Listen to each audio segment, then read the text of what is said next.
저는 오늘 본 말씀을 가지고 예루살렘의 회의라는 제목으로 말씀의 은혜를 나누고자 합니다. 오늘 본문의 내용은 이제 초대교회 처음으로 종교 회의가 일어납니다.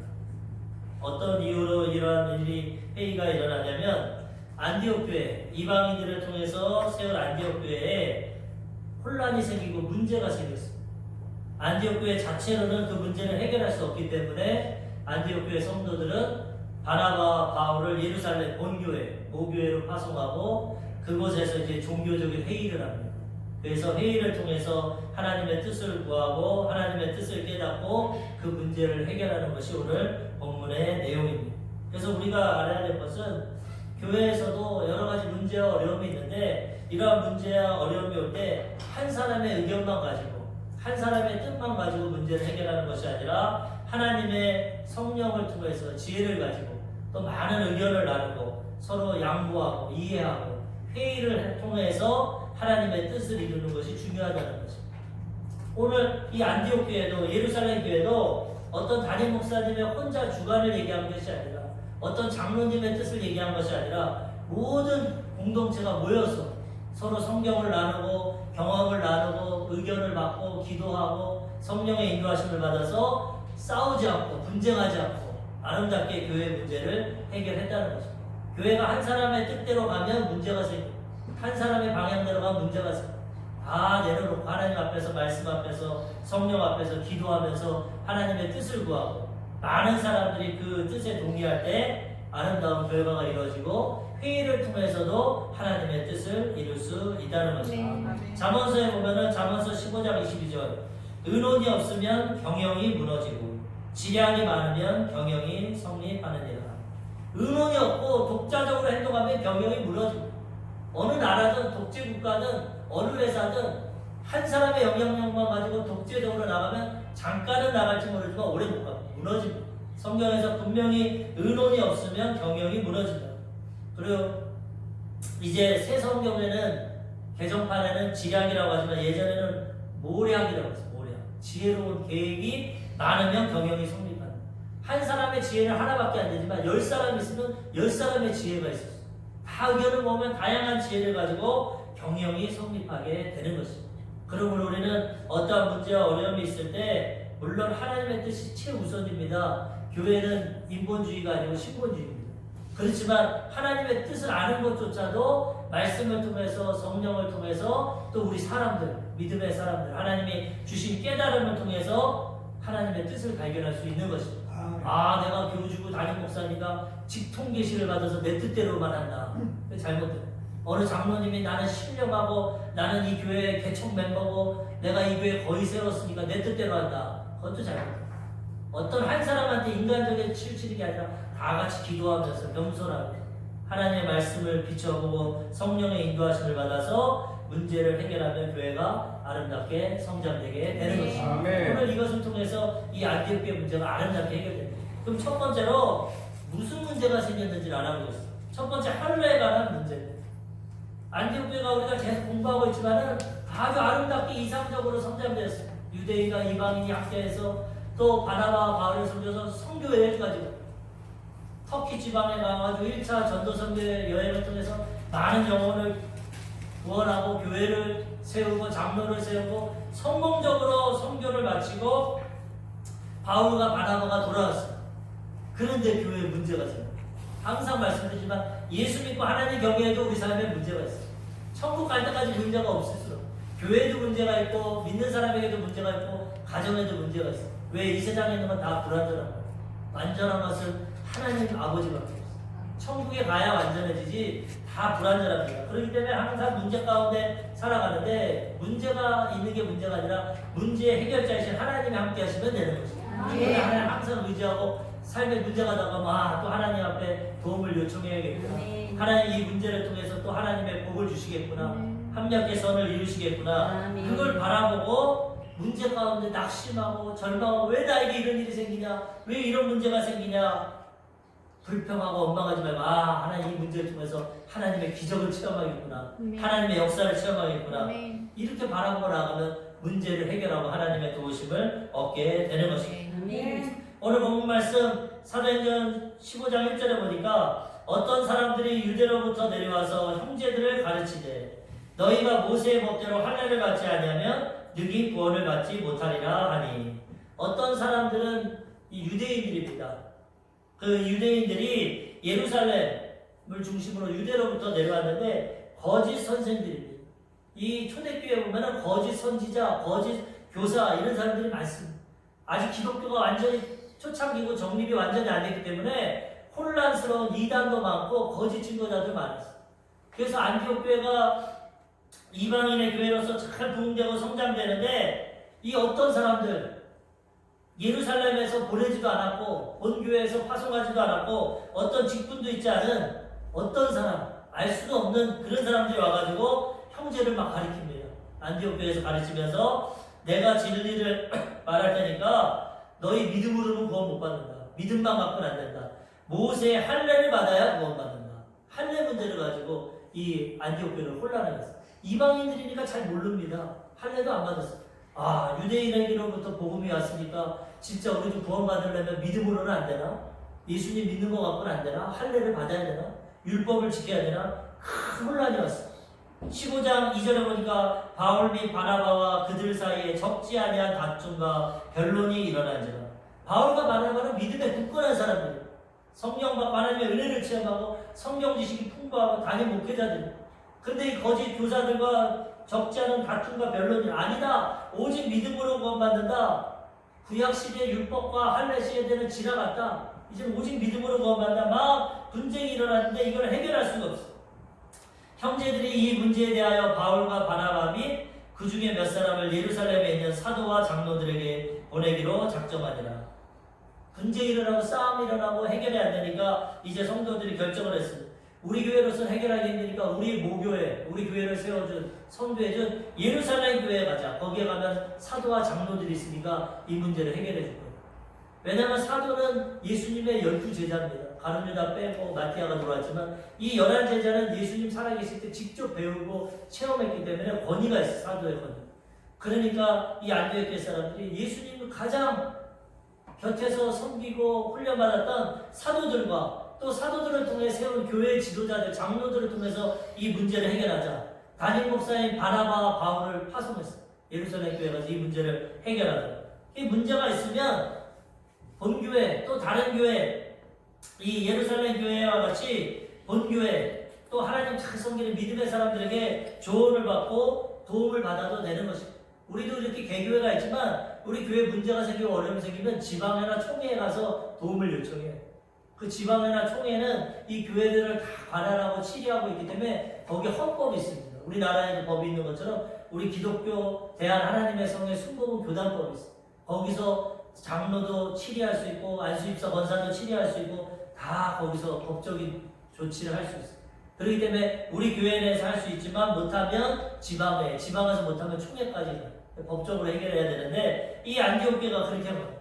아, 우리 교회로서는 이게 도저히 해결이 안 되니까 본교회 예루살렘 교회에 도움을 받아야겠다. 그래서 바울과 바나바를 파송을 했어요. 그 바울과 바나바가 본교회에 가서 이제 회의를 하게 되는 것입니다. 그런데 사실 이 할례는 구약 시대에 속해 있는 것이죠.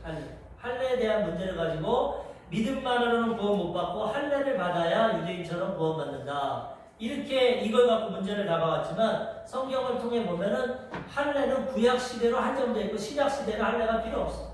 우리도 이방인이지만 지금 예수님 이후로 2000년 동안 땅 끝까지 복음에 증거되고 있지만 우리 다 할례 안 받습니다. 할례 안 받아도 구원 안 받고 믿음으로 구원받습니다. 근데 하나님 말씀도 알지 못하고 또 마귀의 그 배후의 영향력을 받아서 교회를 무너뜨리고 혼란시키려고 이 할례 문제를 가지고 온 것입니다. 그러므로 우리가 하나님 말씀을 통해서 이 할례에 대해서 잘 깨달아 알아야 됩니다. 이 할례라는 것은 하나님께서 아브라함에게 처음 명령하셨어요. 이방인 하나님의 백성들로 아담과 하와를 통해서 하나님이 온 민족을 창조하시고 허락하셨는데 이들이 다 타락했어요. 하나님께 불순종하고 타락하고 또 노아의 후손을 통해서 구원하고 또 났던데 그들도 또 다 타락했어요. 하나님이 이 인간 자체로는 구원을 얻을 수가 없구나. 한 메시아를 보내야겠는데 여자의 후손을 보내야겠는데 그를 택한 것이 아브라함의 후손을 통해서 모든 민족이 복을 받는다. 구원을 받는다. 하나님 계획하시고 이방인 중에 아브라함을 택하셨어요. 갈대아 우르에서 바벨론 지역이고 우상 섬기는 사람의 아들입니다. 근데 하나님의 전적인 은혜 가운데 아브라함을 택하시고 믿음의 조상을 세웠어요. 믿음의 조상을 통해서 다윗을 통해서 메시아 예수님이 태어나서 인류를 구원하시려는 계획을 가지고 아브라함을 택하셨는데 아브라함은 믿음으로서 하나님께 인정받은 사람, 믿음의 조상입니다. 그런데 하나님이 구별하시기 위해서 구약시대에는 믿음의 조상과 믿지 않는 이방인들과 구별하시려고 아브라함에게 할례를 해놨어요. 아브라함이 99세가 됐을 때 이제 하나님의 약속이 1년밖에 남지 않았어요. 100세 이상을 낳습니다. 그런데 하나님이 아브라함의 이름을 바꿔줍니다. 너는 이제 신분과 모든 게 바뀐다. 아브라함이 아니라 아브라함, 많은 민족의 조상이다. 그리고 내가 너를 통해서 많은 민족이 구원을 받고 복을 받게 하겠다. 그렇게 언약을 하신 다음에 그 다음에 할례를 받아라. 이방인과 세상 사람들과 구별이 된다. 예수 믿으면 구별돼야 됩니다. 구별하시려고 육체의 할례를 구약에는 허락하셨어요. 창세기 17장 10절에 보니까 너희 중 남자는 다 할례를 받으라. 이것이 나와 너희와 너희 후손 사이에 지킬 내 언약이니라. 17장 11절 너희는 포피를 베어라. 이것이 나와 너희 사이의 언약의 표징이니라. 아브라함 하나님이 구원의 언약을 맺으시고 아브라함을 믿음의 조상으로 세우셨는데 겉으로 드러나는 표징이 할례라는 어떤 표시를 하는 겁니다. 육신적으로. 그래서 남자들은 포피를 베고 지금으로 말하면 이 포경수술 같은 거. 그것을 통해서 이방인들과 하나님의 믿음의 백성들을 구별하시는 표징이다. 구약 시대에 한 거죠. 근데 이제 신약 시대에는 이것이 필요가 없어. 예수님을 통해서 우리는 마음의 할례를 받으면 되는 것입니다. 구약은 옛 언약이고 신약은 새로운 언약입니다.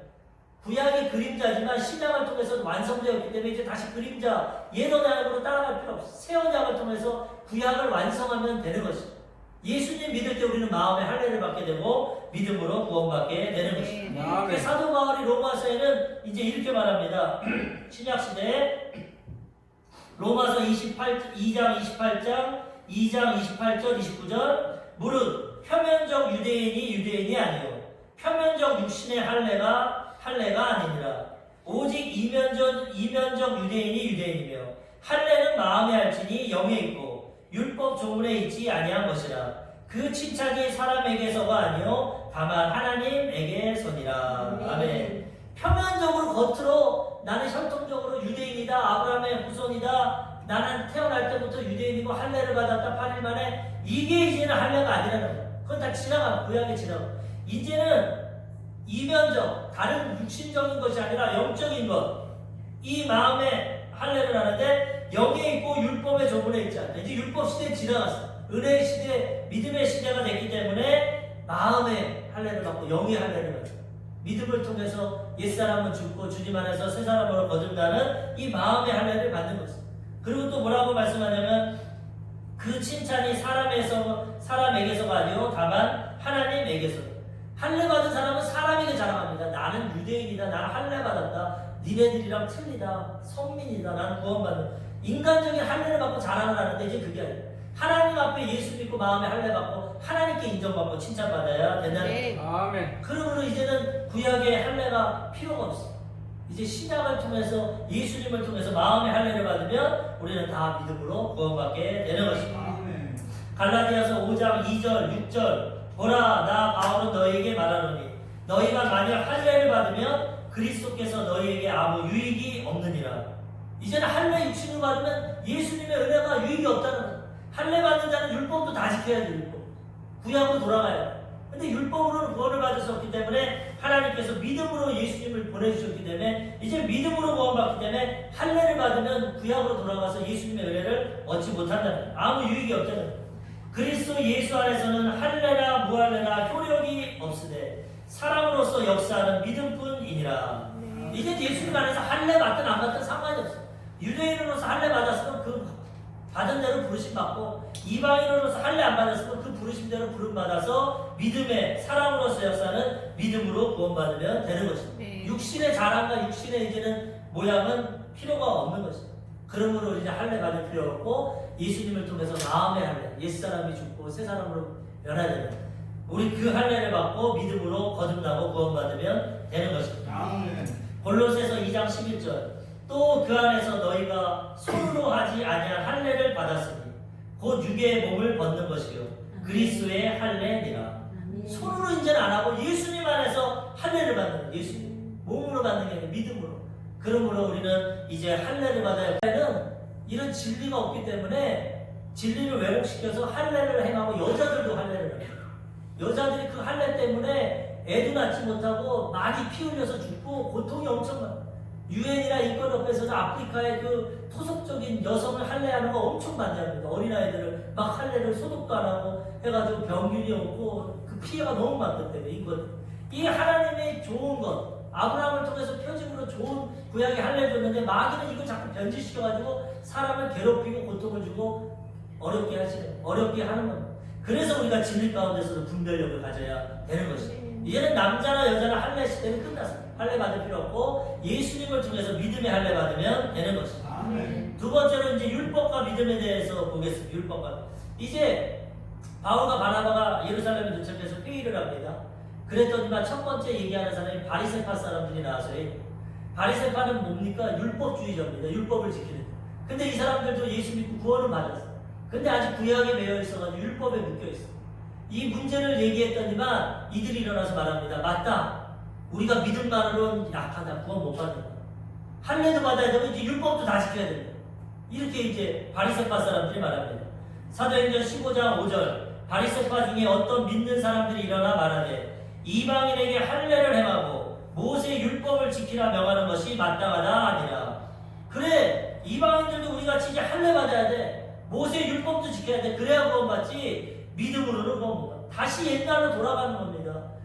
율법으로 할례로 구원 못 받기 때문에 예수님이 십자가에 죽으셔서 믿음으로 구원해 주셨는데 이 진리를 못 깨달으니까 또 다시 옛날로 돌아간다. 옛날처럼 할례 받고 율법 지켜야 돼. 바리새파 유대인들 중에도 믿은 사람이 많으니까 예루살렘 교회 이런 사람들이 일어났어요. 근데 예루살렘 교회 지도자인 베드로가 일어나서 이제 그거를 변론합니다. 아니다. 그거 옳지 않다. 내가 보니까 하나님의 뜻은 믿음으로 구원받는 거다. 믿음. 사도행전 15장 7절 많은 변론이 있은 후에 베드로가 일어나 말하되 형제들아 너희도 알거니와 하나님이 이방인들로 내 입에서 복음의 말씀을 들어 믿게 하시려고 오래전부터 너희 가운데서 나를 택하시고. 베드로의 경험을 말합니다. 나도 이방인들 구원 못 받는 줄 알았는데 고넬료 사건을 있지 않습니까? 사도행전 10장에 고넬료 사건을 통해서 내가 보니까 하나님은 이방인들도 믿음으로 구원받게 하십니다. 나를 택하셔서 이방인들에게 복음을 전했고 그들이 말씀 들을 때 성령 받았다. 오순절날 우리가 성령 받은 것처럼 그들도 성령 받고 방언만 하고 하나님을 높였다. 그렇기 때문에 하나님이 그들도 할례 안 받아도 율법 안 지켜도 믿음으로 구원받고 성령 받고 구원한다. 다시 율법으로 돌아가고 할례 받을 필요가 없다. 사도행전 15장 8절과 9절 또 마음을 하시는 하나님이 우리에게와 같이 그들에게도 성령을 주어 증언하시고 믿음으로 그들의 마음을 깨끗이 하사 그들이나 우리나 차별하지 아니하셨느니라. 하나님께서 율법과 할례로 구원하는 게 아니라 믿음을 통해서 그들에게도 성령을 주시고 믿음으로 마음을 깨끗게 하사 그들도 구원하셨다. 차별하지 않았다. 너희는 할례 받았으니까 율법 지키니까 구원할게. 이방인들은 할례 안 받고 율법 안 지키니까 버려버릴게. 그게 아니라 오직 믿음으로 우리와 너희를 똑같게 깨끗게 하사 구원하셨다는 거예요. 그런데 왜 다시 율법으로 돌아가고 할례로 돌아가냐? 그건 잘못된 교리다. 사도행전 15장 10절 그런데 지금 너희가 어찌하여 하나님을 시험하여 우리 조상과 우리도 능히 매지 못하던 멍에를 제자들의 목에 두려느냐.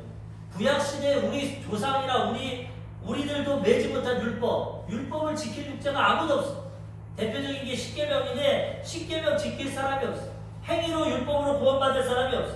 근데 왜 우리도 못했던 걸 다시 또 이방인들에게 지게 하냐. 그 멍에를 우리도 못해서 예수님이 오셔서 십자가로 구원하셨는데 왜 다시 구약으로 돌아가서 그 멍에를 그들에게 주느냐. 잘못됐다. 사도행전 15장 11절 그러나 우리는 그들이 우리와 동일하게 주 예수의 은혜로 구원받은 줄을 믿노라 하니라. 그러므로 돌아갈 필요 없고 그들이나 우리나 하나님과 차별 없이 오직 믿음으로 은혜로 구원해 주신다. 아멘. 이거의 굳건이세요. 지금도 이거 갖고 이단과 사이비들이 흔듭니다. 어떻게 믿음으로만 구원받냐? 행위로 구원받아요. 선한 일 해야지. 착한 일. 이 세상의 모든 다른 종교는 행위로 구원받았어. 믿음으로 구원받는 거는 우리 기독교밖에 없어. 천주교 카톨릭도 믿음으로 받는다고 하지만 행위로 구원받습니다. 행위로 구원받아. 어떤 잘못을 해서 고해성사하면은 내 행위로 용서받아요. 주기도문 100번 해오십시오. 선한 일 하십시오. 행위를 통해서 용서받아요. 아닙니다. 오직 우리는 믿음으로 용서받는. 그 다음에 행위는 하나님의 은혜가 너무 감사해서 믿음으로 살아가는. 하나님 기뻐하시는 말씀을 지키고 살아가는 거지 구원받으려고 그거 하는 게 아니에요. 그러면 우리는 율법과 믿음을 분명히 구별해서 율법은 하나님이 기뻐하시고 하나님의 성품이지만 우리가 율법 행위로는 구원을 못 받는구나. 죄성이 있기 때문에 타락했기 때문에. 오직 믿음으로 구원받고 구원받은 다음에 하나님의 은혜가 감사해서 율법대로 하나님 말씀대로 살아가는 것입니다. 성령의 도우심을 따라 그러다가 넘어지고 쓰러지면 회개하고 또 변화되게 되는 것입니다. 그러므로 구원은 오직 믿음으로 받는 거지 할례나 율법으로 받는 게 아니에요. 더 이상 이방인들을 괴롭게 하지 마라. 베드로가 의견을 했어요. 그랬더니 그 다음에 이제 야고보가 또 의견을 냅니다. 야고보는 예수님의 동생이죠. 예수님 살아계실 때는 안 믿었지만 예수님 부활 승천하신 후에 믿고 오순절날 마가다락방에 성령 받고 이 초대교회 지도자가 됐어요. 예루살렘에.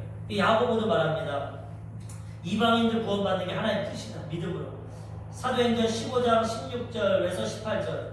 이후에 내가 돌아와서 다윗의 무너진 장막을 다시 지으며 또 그 허물어진 것을 다시 지어 일으키리니 이는 그 남은 사람들과 내 이름으로 일컬음을 받는 모든 이방인들로 주를 찾게 하려 함이라 하셨으니 즉 예로부터 이것을 알게 하시는 주의 말씀이라 함과 같으니라. 야고보가 아모스 말씀 9장 11절 말씀을 통해서 하나님이 말씀하셨다. 내가 다윗 유대인들이 하나님께 범죄해서 나라가 막 빼앗기고 솔로몬 성전이 무너지고 다윗의 장막이 무너졌지만 내가 다시 회복할 거다. 그리고 회복할 때는 내가 택한 이방인들도 구원할 거다. 하나님 예언하셨다. 이방인들도 믿음으로 구원하시기 때문에 우리가 유대인이라고 자랑하지 말고 할례 받았다고 착각하지 말고 율법으로 구원받는다는 거 착각하지 말고 이제는 믿음으로 구원받는 것을 깨닫고 이방인들도 그렇게 해야 된다. 의견이 일치됐어요. 지도자인 베드로의 경험을 통해서 고넬료가 성령 받고 구원받는 걸 통해서 야고보의 말씀의 지식을 통해서 선지자의 예언을 통해서 우리만 구원받는 게 아니라 땅끝까지 복음이 증거되고 믿음으로 이방인도 다 구원받는. 그러므로 이제는 우리가 할례나 율법을 행해서 구원받는 게 아니라 오직 믿음으로 구원받는다. 우리 이거를 깨달아야 된다. 우리들도 확실한 이 믿음을 가지고 살아가야 되는 것입니다. 아멘. 이제는 믿음으로 살아가는 거지 율법으로 살아가는 게 아니야. 로마서 3장 20절. 그러므로 율법의 행위로 그의 앞에 의롭다 하심을 얻을 육체가 없나니 율법으로는 죄를 깨달은 이니라. 그럼 율법을 왜 주셨냐? 죄를 깨닫게 하시려고. 이게 죄다. 그래야 기준이 있어야 되지 않습니까? 십계명을 통해서 하나님 사랑, 이웃 사랑. 그걸 안 하는 건 죄다. 율법을 통해서 죄를 깨닫고 회개하라는 거죠. 그리고 율법을 통해서 우리로서는 구원을 도저히 못 받는구나. 믿음으로 예수님의 은혜로 구원받는구나. 이걸 깨닫게 하시다. 구약시대에는 모세를 통해서 율법을 지키면 내 백성이 된다. 구약시대 율법 지킨 사람 하나도 없어. 다 타락하고 죄짓고 우상숭배하고 하나님의 심판을 받았어. 그래서 우리로서는 구원받을 수 없기 때문에 하나님이 이제 신약시대 새 언약 믿음의 시대를 허락해서 예수님 보내주시고 우리가 할 수 없는 거 예수님이 십자가에서 다 이뤄주시고 죽음으로 우리의 과거의 죄, 현재의 죄, 미래의 죄 다 갚아주시고 믿기만 하면 구원받는 데 은혜의 법을 주셨어요. 행위의 율법의 법은 실패했습니다. 구약이. 모든 사람이 죄를 범하였으면 하나님의 영광에 이르지 못하여 예수님을 통해서 우리가 못 이루는 구원을 예수님이 믿음으로 은혜로 이루어 주시는 거죠. 율법으로는 죄를 깨닫고 회개하고 하나님 뜻이 이거구나 뜻대로 살라고 애쓰고 노력하고 성령의 도우심 받아서 살아가야 되지만 그것으로는 구원을 받는 것이 아니라 오직 예수님의 은혜로 믿음으로 구원받게 되는 것입니다. 로마서 3장 21절 이제는 율법에 하나님의 한 의가 나타났으니 율법과 선지자 중에게 증거를 받은 것입니다. 율법으로 구원을 못 받기 때문에 다른 의가 나타났는데 그게 선지자에게 증거를 받는 누구냐? 예수님입니다. 예수님. 로마서 3장 22절 곧 예수 그리스도를 믿음으로 말미암아 모든 믿는 자에게 미치는 하나님의 의인이 차별이 없느니라. 이제는 믿음의 의, 믿기만 하면 의롭다 칭의. 그렇기 때문에 모든 믿는 자에게 차별이 없다. 유대인이든 이방인이든 헬라인이든 어떤 주인이든 믿기만 하면 의롭다 칭해지시고 구원받는 그 은혜를 주신 것입니다. 이게 큰 하나님의 은혜입니다. 그래서 구원 못 받은 사람은 할 말이 없는 것입니다. 하나님 복음을 통해서 누구나 말씀을 주시고 복음을 주셨는데 믿기만 하면 구원받았어. 공부를 많이 했던, 배경이 좋던, 죄인이던, 못 배웠던, 가난하던, 병 아무런 차별이 없어. 복음을 듣고 마음에 믿고 입술로 고백하면 다 구원받는 거야. 누구나. 우편 강도도 일평생 죄를 졌지만 예수님 인정하고 고백하니까 구원받게 돼. 그렇기 때문에 할례나 율법은 필요가 없습니다. 이제는 오직 믿음으로 구원받고 구원받은 다음에 감사하니까 하나님의 뜻대로 하나님 기뻐하시는 대로 살아가는 것입니다. 로마서 3장 28절 그러므로 사람이 의롭다 하심을 얻는 것은 율법의 행위에 있지 않고 믿음으로 되는 줄 우리가 인정하노라. 이제는 율법으로는 구원 못 받는 거 우리가 철저히 깨달았다. 오직 믿음으로 구원받는다. 구원받고 나서 이제 율법대로 살아간다. 하나님 기뻐하시는 대로.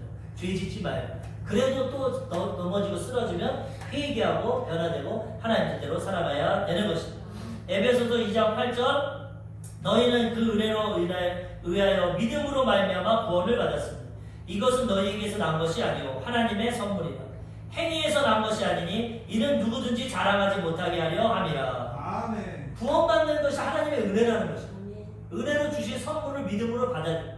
누구도 자랑 못해. 야 내가 이렇게 행위로 해서 구원받아.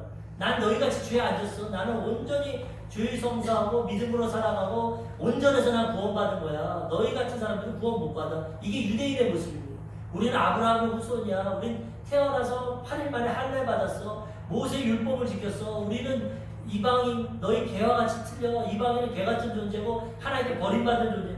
이런 착각 가운데 살았는데 이제는 그렇지가 않다는 거야. 오직 하나님의 은혜로 이방인이든 유대인이든 죄인이든 착각하는 의인이든 오직 하나님의 은혜로 하나님의 선물로 믿음으로 구원받게 된다는 겁니다. 아무에게도 차별이 없어요. 그러므로 이제는 우리는 믿음으로 구원받고 하나님의 은혜에 감사하며 살아가야 되는 것입니다. 율법과 믿음을 참 분별해야 돼요. 율법으로는 도저히 구원을 못 받아요. 그렇기 때문에 하나님이 예수님을 통해서 믿음으로 우리를 구원해 주신 것입니다.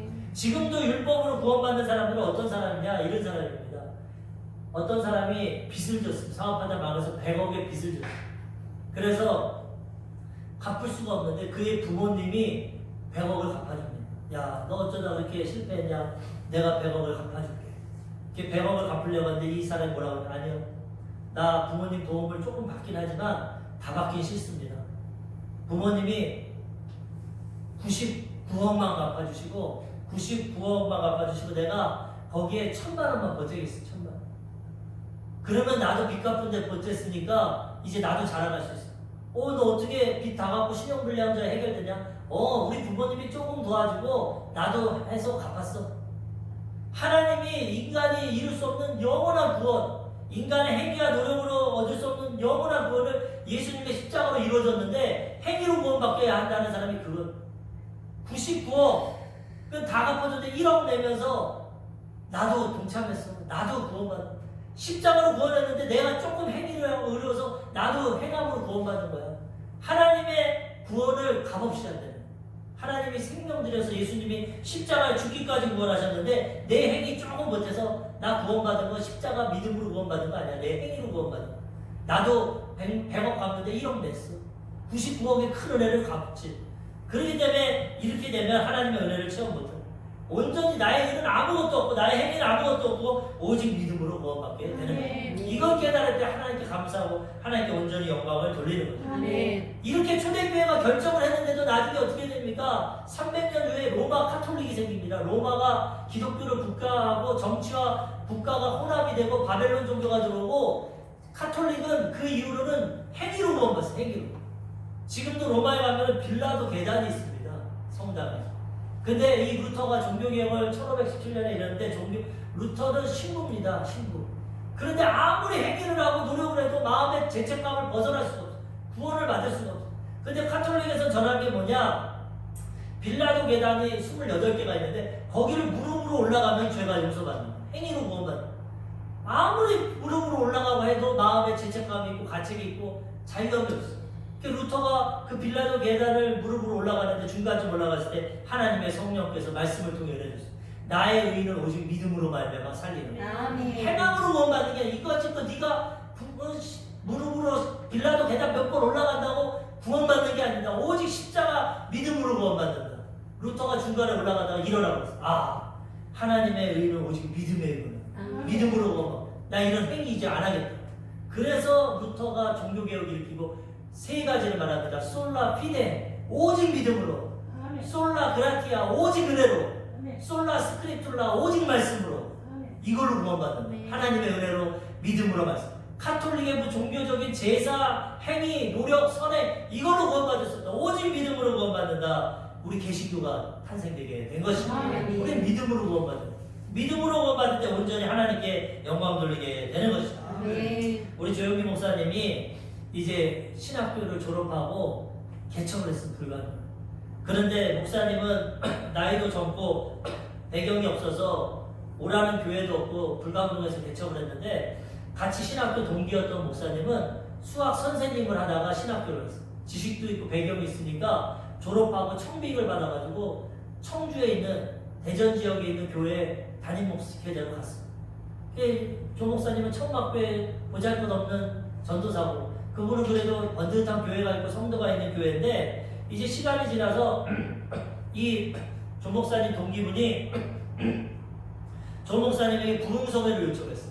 조영기 목사가 영어도 잘하고 학생 회장님 하니까 우리 교회 와서 부흥회 좀 해달라, 3일 동안. 조 목사님이 이제 부흥회를 갔습니다. 첫째 날 부흥회 가서 성도들을 보니까 성도들이 얼굴이 다 어둡고 그냥 고개 숙이고 막 이러고 있어. 아니 예수 믿는데 왜 이러냐? 기쁨이 없고 소망이 없냐? 이거 조 목사님의 메시지들이 희망의 메시지입니다. 왜? 자기가 폐병 걸리고 죽어가는데 믿음을 통해서, 희망을 통해서 구원받았기 때문에 희망의 메시지를 전하는데, 성도들이 다 죽어있어. 막 근심하고 걱정. 그래가지고 막 소망의 믿음의 메시지를 전했어요. 우리는 예수님 안에서 용서받았습니다. 과거에 제 현재 이제 미래에 저 해방됐습니다. 하나님 우리 사랑하십니다. 하나님의 은혜 가운데 우리 살아가면 막 희망의 메시지니까 성도들이 얼굴이 확 떴어. 그래가지고 할렐루야, 우리는 죄짓고 불의하지만 예수님의 은혜로, 하나님의 은혜로 구원받고 용서받고 살아가는구나. 기쁨이 충만해서 야 됐다고 예배를 마쳤는데, 저녁 때 이제 밥 먹으러 그 동기 목사님한테 가니까 동기 목사님이 인상을 확 쓰면서, 나는 오늘 조용기 목사를 우리 부흥회 강사로 부른 거 나는 실망스럽다, 잘못했다. 아니 왜 그럽니까? 예수 그리스도의 희망의 메시지를 베풀어서 성도님들에게 기쁨을 줬는데, 아니다. 이 죄인들을 율법으로 때려가지고 회개를 시켜야지. 어디 이 죄인들을 기쁘게 하냐? 하나님 앞에 얼마나 우리가 죄인이냐? 이분은 율법에 머물렀어. 율법을 통해서 이 죄인들아 회개해라. 주일 성수 안 한 거, 11조 안 한 거, 전도 안 한 거, 믿음대로 안 산 거 때려가지고 죄를 깨달아서 눈물을 흘리고 탄식하고 회개해서 변화시켜야지. 어디 사랑으로 용서받았다, 하나님은 너희 사랑한다, 좋은 일을 안 한다, 믿음으로 어떻게 그렇게 하냐? 말씀을 가르쳐서 이 죄인들을 회개시켜야 돼. 그래가지고 조영기 목사님이 아닙니다. 이제 그렇게 하는 게 아닙니다. 둘이 이제 밥상 물려놓고 밤새도록 논쟁이. 조영기 목사님 하는 것이, 구약시대는 그렇게 했습니다. 구약시대는 하나님이 신의 산을 통해서 율법을 줬어요. 너희가 이거 지키면 내 백성이 될 거야. 그런데 아무도 율법을 지킬 수가 없습니다. 예수님이 이제는 하나님이 이 강대상을, 구약에는 율법 안 지키면 막 주일 성수 안 하면 돌로 쳐서 죽이고, 간음하면 죽이고 돌로 쳐서 막 심판을 보였는데, 이제는 그게 아니고 신약 시대는 갈보리산으로 옮겼어요. 십자가산으로. 십자가를 통해서 믿음으로 다 용서받고 구원받는 은혜의 시대가 됐는데, 왜 아직도 율법을 갖고 성도들을 때리고 괴롭힙니다. 그렇게 해서 누가 구원을 받겠습니까? 자기의 행위로. 많은 믿지 않는 사람들이 교회 오기를 부담스러워합니다. 나 죄인이라서 교회 못 가. 죄 지면서 어떻게 교회, 나중에 착하게 살 때 갈게. 자꾸 교회들이 율법으로 성도들을 때리니까 이렇게 돼. 교회 가면은 그냥 더 죄책감이 더 커집니다. 오늘도 너 거짓말했지, 너 뭐 하나님 앞에 뭐 범죄했지, 간음했지, 막 성경으로 막 때리니까, 아 이거 나 같은 사람은 교회 가서 못 믿겠구나. 그냥 그런 대로 살다가 심판 받아야겠다. 내 마음대로 다 떠나. 교회에서는 희망을 줘야 돼. 어떤 죄인도 용서받을 수 있다. 네. 어떤 죄인도 변화받고 구원받을 수 있다. 아멘. 예수님 믿으면 성령을 통해 변화받는다. 아멘. 내 행위가 아니라 하나님의 은혜로 변화받는다. 희망의 복음을 주고 구원을 해야 되는데 율법의 복음을 전하니까 그렇지 않는다. 밤새도록 싸우다가 마지막에는 그분이 깨닫고, 아 내가 몰랐다. 난 율법으로 성도들을 판단하고 비판하고 깨닫게 해서 회개시키는 줄 알았다. 그렇지만 은혜 받고 하나님의 은혜를 깨달으면 회개하고 변화되고 믿음으로 살아간다. 이거를 깨닫게 된다. 한국교회가 율법적인 교단이 아니야. 교회가 되면 아니야. 사랑을 통해서, 은혜를 통해서 깨닫고 하나님의 은혜를 깨닫으면 자기가 회개하게 되는 것이 변화되게 돼. 모르니까 천방지축 자기 마음대로 사는 거지. 정말 하나님의 사랑과 십자가의 은혜를 알면 자기를 돌아보고 회개하고 변화되게 되는 것입니다. 아무리 잔소리한다고 못 고칩니다. 자녀들 키워보시고 잔소리하면 더 어긋납니다. 사랑으로 덮어주면 야 내가 이렇게 사고치고 내가 이렇게 사고 뭉친데도 우리 부모님은 변함없이 날 사랑하는구나. 나도 변화돼야겠다. 부모님 기뻐하시는 대로 살아가야겠다. 변화되는 거지. 잔소리 하면은 도망갑니다. 집 갈증. 하나님의 사랑도 잔소리로 우리를 변화시키는 게 아니라 묵묵히 십자가에서 죽으심으로 하나님의 사랑을 확증하시고 우리가 죄인이었을 때 하나님의 사랑을 확증하시고 우리를 구원해 주시는 거죠. 그러므로 우리는 이제 율법으로 살아가는 것이 아니라 믿음으로 살아가게 되는 거죠. 믿음으로 거듭받고 성령이 임하면 성령 충만함 받으면 이제 하나님 기뻐하시는 대로 말씀대로 살아가게 되는 것입니다. 마지막 세 번째로 이방인들이 지켜야 할 내용에 대해서 알아요. 그러니까 이제 이방인들에게 율법이나 할례 같은 거 하지 말고 믿음으로 구원받는다고 해라. 근데 한 가지 우리 유대인들과 같이 교제하고 신앙생활 하려면 이것은 지키게 해라. 이거를 구원받는 건 아닌데 이것은 지키게 해라. 이방인들은 너무 세속적으로 살았습니다. 그렇기 때문에 요거는 지켜야 된다 하면서 네 가지를 줍니다. 사도행전 15장 20절에서 28절 보니까 다만 우상의 더러운 것과 음행과 목매어 죽인 것과 피를 멀리하라고 편지하는 것이 옳으니 오직 믿음으로 구원받는다. 율법도 안 지키고 할례도 안 해도 된다. 그런데 요건 지켜라. 첫 번째 우상의 제물. 그 당시에는 우상이 만연했기 때문에 모든 고기는 다 우상에게 제물 드립니다. 그렇기 때문에 우상의 제물을 먹는 거 하나님께 영광이 되지 않습니다. 그래서 우상의 제물을 함부로 먹지 마라. 물론 고린도서에 보면은 믿음 있는 사람은 우상의 제물도 먹습니다. 왜? 모든 것이 하나님께로 왔기 때문에 이것도 하나님이 주신 거다. 믿음으로 먹을 수 있습니다. 근데 사람이 믿음이 없으면 이거 우상에게 제물 드린 건데 이거 먹으면 벌 받지 않을까? 양심에 가책이 있으면 먹으면 안 됩니다. 믿음이 커서 우상에게 제물 드려도 나랑 상관없다. 하나님이 이건 주신 거다. 모든 것이 하나님께로 와서 선하다. 믿음이 있으면 먹으면 되는데 믿음이 없는 사람 먹으면서 의심하면 이거 우상의 제물인데 이거 먹고 벌 받지 않을까? 그러면은 그것 때문에 정죄가 돼요. 그래서 믿음이 없는 사람들은 우상의 제물을 먹지 말라고 하는데 어쨌든 이 야고보가 이 예루살렘 교회가 이방인들에게 우상의 제물 함부로 먹지 마라. 너희 믿음 약하니까 우상의 제물 함부로 먹지 말고 우상 숭배를 피해라.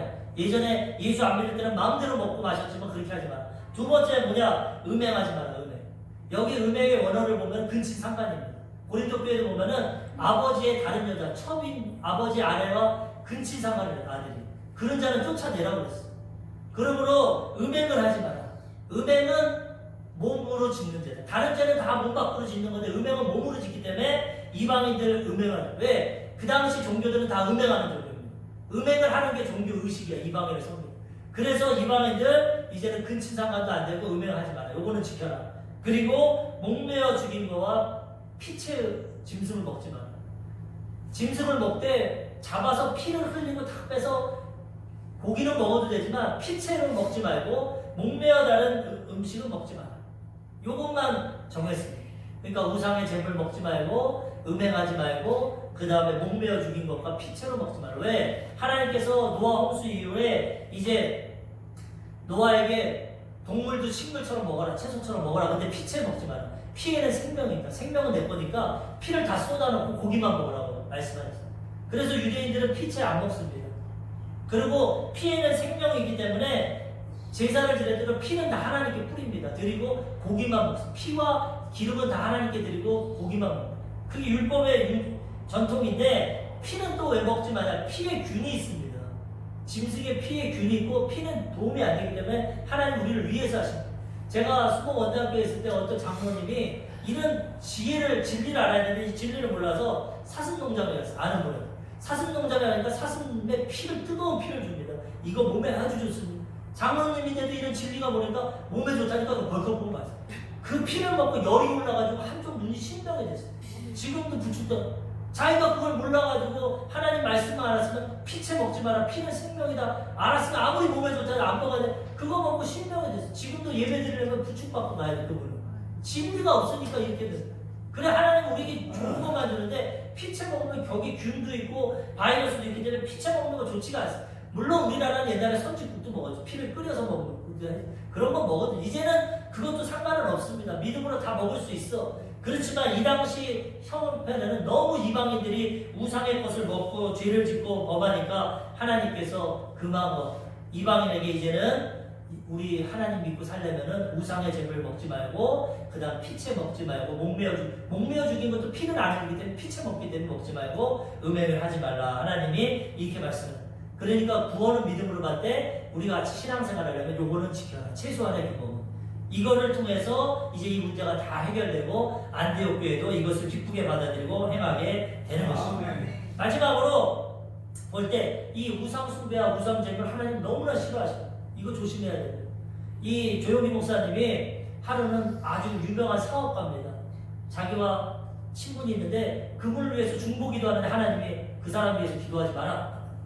아니 왜 그럽니까 하나님? 기도하지 마라. 그래서 그분에게 빨리 전화를 했어. 장로님 사업가 지금 저 좀 만납시다. 내가 당신을 위해 기도하는데 하나님이 기도하지 말라는데 당신 무슨 일이 있습니까? 나 아무 일 없습니다. 근데 내가 얼마 전에 평양에 갔다 왔는데 평양에 가가지고 가면은 예전에는 평양에 가면은 공항에 내리자마자 김일성 동상 앞에 가야 돼. 어느 누구를 막 인사를 해야 돼. 그런데 형식적인 거라서 내가 그냥 꽃다발 놔두면서 그냥 절하면서 기도했습니다. 하나님, 나는 하나님을 기도합니다. 이거 절하는 게 아닙니다. 그러고 왔어요. 하나님 우상숭배 그렇게 싫어합니다. 절하는 거. 장로님 빨리 기도를 해가서 금식하고 회개하십시오. 하나님 기뻐하라. 내가 기도하는데도 하나님 막으십니다. 그만큼 우상숭배, 우상의 음식 먹는 거 하나님 제일 싫어. 십계명의 첫 번째가 뭡니까? 나 외에 다른 신은 두지 마라. 우상을 만들고 절하지 마라. 안 됩니다. 제가 원당교회 있을 때도 한 분이 장례식에 갔는데 거기 안 믿는 짓인데 그 구역장님도 절을 했어. 그리고 나한테 목사님 그냥 분위기가 그래서 절 한번 했어요. 뭐 이러는데 마음이 덜컹하더라고. 근데 그때는 제가 초창기고 젊어서 직접 못하고 지역장님한테 지역장님 빨리 얘기해서 회개하고 하나님께 기도하는 거였어요. 회개 철저히 하라고. 하나님 절대 싫어합니다. 우상숭배 절하는 거. 그렇게 했는데 그 분의 나중에 보니까 나중에 시험 환란이 엄청 많대요. 그래서 빨리 회개하고 변화돼야지 우상숭배하는 거 믿음으로 구원받았지만 하나님의 자녀이기 때문에 하나님 뜻대로 안 살면 하나님 징계도 하고 때립니다. 우상숭배하고 우상 제물 함부로 먹는 거 쉽지 않습니다. 그러므로 우리는 하나님의 이 뜻을 잘 깨닫고 하나님 기뻐하시는 대로 살아가야 되는 것입니다. 이 초대교회는 이런 영지주의가 있었어요. 마지막 영지주의가 뭐냐? 영은 선하고 육은 악하다. 그래가지고 나중에는 어떻게 하냐? 영은 믿음으로 구원받았으니까 이제 더 나가서 육은 마음대로 살아도 된다. 육체는 어차피 벌받고 심판받을 거니까 마음대로 음행하고 마음대로 살아도 되고 영만 믿음으로 구원받으면 된다. 영지주의, 이원론. 그래서 구원을 받았는데 막 살아가는 겁니다. 내 막. 그것도 하나님의 뜻이 아니고 율법으로 돌아가는 것도 뜻이 아니고 믿음으로 살고 성령을 통해서 하나님 기뻐하시는 말씀대로 살아가야 되는 것입니다. 이것이 하나님의 뜻입니다. 오늘 말씀을 통해서 이 예루살렘 교회 종교회의에 대해서 알아봤습니다. 이것으로 문제를 해결했습니다. 우리도 문제가 있으면 하나님 말씀과 성령을 통해서 회의를 통해서 지혜를 통해서 모략을 통해서 문제를 해결해야 되는 것입니다. 그러면 교회가 더 아름답게 부흥되고 성장되게 되는 것입니다. 하나님 기뻐하시는 하나님 말씀대로 믿음으로 하나님의 은혜로 또 성령을 통해서 하나님 기뻐하시는 삶을 살아가는 저와 우리 성도님들 되시기를 주님의 이름으로 축원합니다. 기도하겠습니다.